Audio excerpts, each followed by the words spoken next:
आज किस मुद्दे को लेकर आपने वार्ता बुलाई है, क्या मुद्दा है?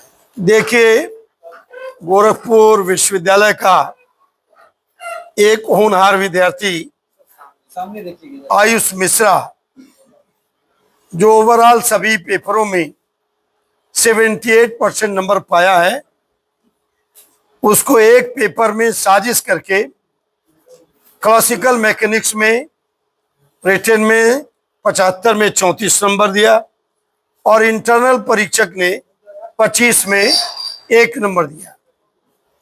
गोरखपुर विश्वविद्यालय के ऑर्डिनेंस में ये प्राविधान है कि केवल अटेंडेंस पर जिसका 75% होगा उसको 5 नंबर मिलेगा, लेकिन इस बच्चे को 1 नंबर दिया गया।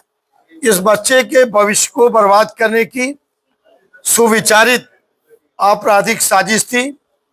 इस साजिश का मुख्य किरदार विभागाध्यक्ष था, आंतरिक परीक्षक था और क्लासिकल मैकेनिक्स का परीक्षक था। इन तीनों को बर्खास्त कर उनके खिलाफ सुसंगत धाराओं में एफआईआर करने की मांग करता।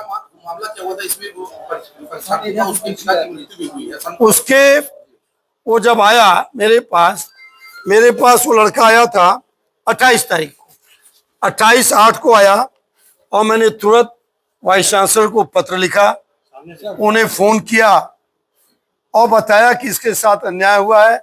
उन्होंने कहा मेरे पास भेजिए, मैं इसकी मदद करती हूँ। जब वो गया वीसी मैडम के पास, वीसी ने विभागाध्यक्ष को फोन कर बुलाया तो उसने कहा कि हम इसमें कुछ हो नहीं सकता है। 2 दिन बाद फिर विश्वविद्यालय प्रशासन की तरफ से फोन गया उसके पास कि तुम आ जाओ, तुमसे बात करना है। वो अपने पिताजी को लेकर आया और उसके पिताजी के साथ बहुत बदतमीजी और बहुत दुर्व्यवहार किया विभागाध्यक्ष ने। विभागाध्यक्ष का नाम मत जानिए, मृतक का नाम जानिए। उसके पिता का नाम है मुरलीधर मिश्रा और मुरलीधर मिश्रा वहीं हार्ट अटैक हो गया, गिर गए। सबसे पहले तो उसका पीसीआर करना चाहिए था, उसे अस्पताल ले जाना चाहिए था, लेकिन मानवता शर्मसार कर दिया विभागाध्यक्ष ने। उसने अपने कमरे से बाहर सड़क पर डेड बॉडी को रखवा दिया। काफी देर बाद एम्बुलेंस आई, एम्बुलेंस सीधे अस्पताल ले पहुंची, जिला अस्पताल ने मृत घोषित कर दिया। विभागाध्यक्ष ने कहा कि इसकी डेड बॉडी कोई देखने ना पावे और इसको लॉक करो अंदर से, इसके घर ले जा करके ये इसका लॉक खुले। तो इस प्रकार से ये तीनों अपराधी हैं, जिम्मेदार हैं, उसके आयुष मिश्रा के पिता के हत्यारे हैं और जो हत्यारों के खिलाफ कार्रवाई होनी चाहिए वो सुसंगत। मेरा पैड मेरी चिट्ठी पहुंचा लेके तो उस भड़क गया, कहा नेतागिरी कर दो, तुम्हारा करियर खराब कर दूंगा। दुश्मनी क्या है? छात्र पीछे क्यों? कोई दुश्मनी नहीं होती है। वो छात्र जब बेगार नहीं करते हैं तो शिक्षक उनके उत्पीड़न में लग जाते हैं। ये सीधा साधा लड़का था, गरीब घर का बेटा था, बेगारी करने की उसकी स्थिति नहीं थी। अब बेगारी में बहुत सारी बातें आती हैं, उसको कहा नहीं जा सकता।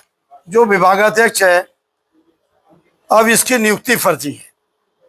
इसकी नियुक्ति को इसने और नहीं देखी, अपने पत्नी का भी फर्जी डॉक्यूमेंट करा के माध्यमिक स्कूल में प्रिंसिपल बना दिया। 2018 में इतिहास विभाग में अयोग्य रिश्तेदार को, जो पढ़ाई से दूर थी, दिल्ली रहती थी, अपने बच्चों की परवरिश करती थी, कोई योग्यता नहीं थी, योग्यताधारियों को दरकिनार करके और अपने करीबी रिश्तेदार को नियुक्ति करा लिया। तो ये सब फ्रॉड। अब दबदबा इसलिए कि छात्र संघ नहीं है। छात्र संघ होता तो उस पर विश्वविद्यालय प्रशासन पर अंकुश लगता, व्यवस्था ठीक ठाक चलती। अब समय आ गया है कि सब लोग संगठित हों और आपसे भी आग्रह है कि आयुष मिश्रा के पिता के हत्यारों को जेल भेजने में जो मदद कर सकते हो वो करें, ये मेरी आपसे अपील है। क्या ये आपका लेकर के लड़का गया, इसके कारण वो प्रोफेसर भड़क करके उसके पिता को डांट लगाई? भाई पहले से ही उसके दिमाग में अगर आपराधिक विचार नहीं होता तो कैसे 25 में से 1 नंबर देता, कैसे 75 में से 34 देता। आपराधिक विचार तो उसके दिमाग में पहले था। चिट्ठी देखकर कोई आपा खो बैठे और किसी के साथ दुर्व्यवहार करने लगे तो ये उचित नहीं है। क्या लग रहा है भाजपा सरकार में न्याय मिल पाएगा? न्याय के लिए लड़ना मेरा काम है और जब तक अंतिम तक लड़ूंगा जब तक उसको न्याय नहीं मिलेगा। जो करना पड़ेगा सब करूंगा। छात्र राजनीति से आप आए हैं, छात्र राजनीति आपकी है, छात्र संघ इतना है नहीं, बात तो होती है लेकिन छात्र संघ कभी होता नहीं है, तमाम तरह के आयोजन हो रहे हैं। देखिए, निरंतर संघर्षों से एक ऐसा वातावरण बनता है जब सरकार को निर्णय लेने पड़ते हैं। लंबे समय से अब देश में संघर्ष की राजनीति तो रही नहीं। विद्यार्थी आंदोलन जो लोकतंत्र की नर्सरी था वो बंद हो गया, तो लोकतंत्र की नर्सरी बंद होने से जो प्रतिकार की शक्ति युवा पीढ़ी में होनी चाहिए वो नहीं है। इसी वजह से सब दुर्दिन देखने पड़ते हैं। एमएलसी साहब, एक सवाल है कि क्या मैडम के ऊपर जो कुलपति है उनके ऊपर भी एफआईआर की मांग करेंगे? आप विधानसभा में भी उठाएंगे क्या? विधानसभा में तो उठेगा, लेकिन मैडम ने तो विभागाध्यक्ष को बुलाया, समझाया, इसमें देखो इसको ठीक करो, लेकिन वो विभागाध्यक्ष नशे में था तो भड़क गया और पीयूष के पिता की जान ले बैठा।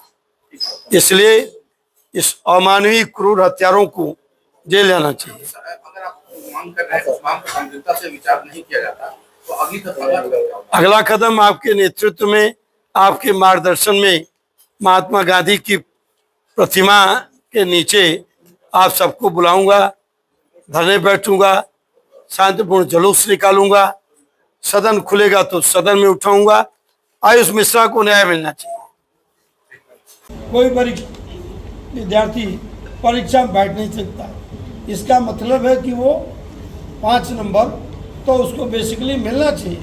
शेष उसके प्रेजेंटेशन पर, उसके एग्जामिनेशन पर, उसके असाइनमेंट पर मिलना चाहिए। जो बच्चा ओवरऑल सभी पेपर में 78% नंबर पाया हो तो एक पेपर में फिसड्डी तो निकलेगा नहीं। यह एक आपराधिक साजिश है।